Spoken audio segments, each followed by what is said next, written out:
Reconciliation. It's a word you often hear, especially when discussing the relationship between Indigenous and non-Indigenous peoples in Canada.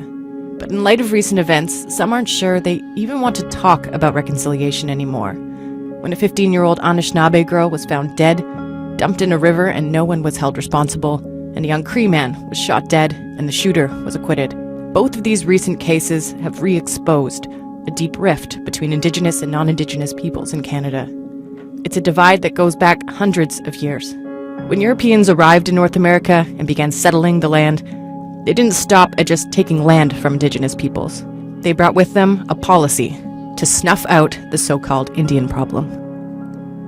The first Indian residential schools started opening in the 1870s, the beginning of what some have called the darkest chapter in Canadian history.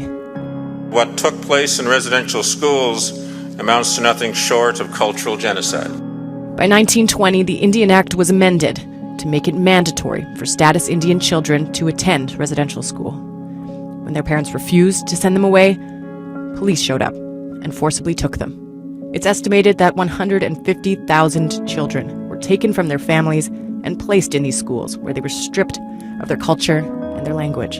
The goal was assimilation, to, quote, kill the Indian in the child. Thousands of children died, with some estimates saying the mortality rate was as high as 60% in some of the schools. Those who survived have shared horrific stories of physical, sexual, and emotional abuse. The last residential school closed in 1996. The impacts of those institutions are still palpable today. Indigenous communities have shown incredible resilience in the centuries since Europeans arrived, but the impacts of intergenerational trauma and colonization still run deep. In 2007, the largest class action settlement in Canadian history recognized the damage inflicted by residential schools. Canada formally apologized the following year. These objectives were based on the assumption that Aboriginal cultures and spiritual beliefs were inferior and unequal. Indeed, some sought, as was infamously said, to kill the Indian in the child. Today, we recognize that this policy of assimilation was wrong, has caused great harm, and has no place in our country. The Residential School Settlement Agreement established a multi-billion-dollar fund to support survivors in their recovery. One of the outcomes of this agreement was the Truth and Reconciliation Commission. The commission traveled across the country and heard testimony from thousands of residential school survivors. In 2015, the commission produced its final report.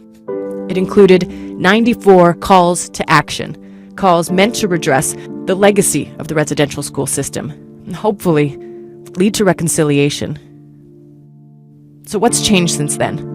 Some ask if this country has even grasped the truth of our shared history. What actions have been taken? How far have we come? Indigenous people currently account for roughly 5% of the population, and yet nearly half of all the children in care in this country are Indigenous.